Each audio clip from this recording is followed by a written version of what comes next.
There's an agency within the U.S. government that their whole mission is to search for MIA soldiers across the country missing in action. They're based out of Honolulu. They're the Defense POW MIA Accounting Agency, and we call them DPAA. Previously, in the early 90s, the Corps had provided archaeologists to the agency to do this kind of work. They then staffed their own archaeologists, and the Corps kind of dropped out in the early 2000s. But recently, they've wanted to ramp up the number of recoveries they're trying to do, and they've asked the Corps to come back and provide additional archaeologists. So this year, they put out a call to the archaeologists in the Corps, and we applied and were selected to go and participate in the recoveries. We didn't find out our mission right away, but we knew we were going to go to either Vietnam or Laos. And then we went through the process of all the vaccinations, everything we had to do, and we finally went out to Hawaii in mid-February of 2016. We were there for about a week, or 2 weeks, excuse me, and then we went to Vietnam. I ended up on the Vietnam mission. There was 5 of us that went to Vietnam, 3 that went to Laos, and we left the first week of March, and we came back the first week of April. So I was what's called the recovery leader. The recovery leader is always an archaeologist or a physical anthropologist. My job was anytime we set foot on the archaeological site, at the dig, I was in charge of all of the logistics, the planning, the managing manpower, that sort of thing, making decisions on where we dig, areas that we've done enough and we don't need to do anymore. Those were all my decisions.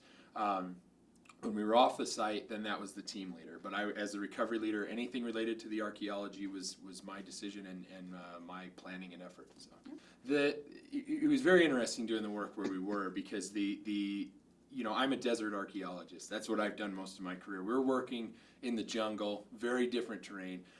Most prehistoric archaeological sites in the desert out here are on flat places. People want to live where it's easy to live, right? Well, these aren't based on where someone chose to live. It's where a plane crashed or somebody was lost in a battle. So we were on the side of a very, very steeply pitched hillside, not the kind of place we would typically do an excavation.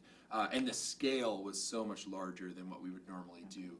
We excavated a huge area on this hillside because we don't have the pinpoint of say on a prehistoric site you might say, well, there's a ruin, so you can see the ruin, you know where to dig. In this case, you don't necessarily know. You have a general area that you're looking. So obviously the being in such an unfamiliar place was a challenge. I didn't know.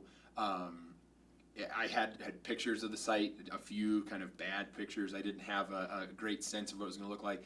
Showed up on the site and there's 75 people looking at me and saying, well, what do you want me to do, right? So I had to figure that out very quickly and be light on my toes to figure those sorts of things out. And, it was just very different than anything I've ever done here, even though my experience is somewhat extensive. I haven't done it in the jungle. So there's UXO, there's unexploded ordnance, all over the place out there. There's bullets, there's shrapnel, everything that you're working with. That actually goes back to one of the challenges. Is I kind of had it in my mind that I would use a metal detector and help to find pieces of the uniform or anything that he might have had in his pockets who I was looking for.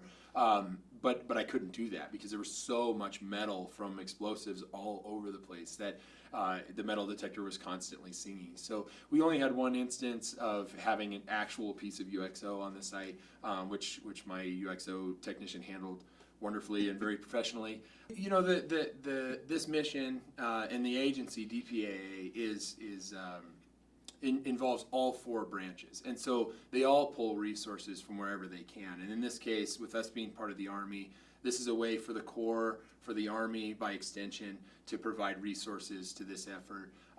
It's really important. Every team is multi-branch, so they have all 4 branches represented, and this was a way for the Army to represent with a recovery leader in this case. They chose their cases based on the ones that had the best chance of recovery.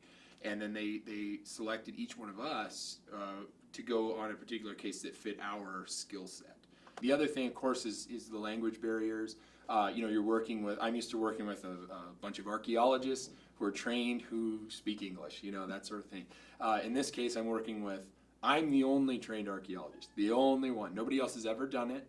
Nobody has a sense of how it's done. So I had to teach 75 people, 15 of which at least speak my language and had an idea of what we were doing. The other 60 speak Vietnamese, they're locals from the area. Working with them, I had two great linguists, which helped a lot. And as we went along, we actually learned quite a bit of Vietnamese. It related to archaeology, how to say dirt, how to say more dirt, how to say buckets, things like that. And we got to have a bit of a rapport with those guys, working with them every day for a month. I guess I'd say, obviously it improved me as an archaeologist. I had to do some things that really taught me new methods, taught me to think on bigger scales and think differently about how I do my job and do the things that I do. Even after 10 years of doing it, still learning some new things was great.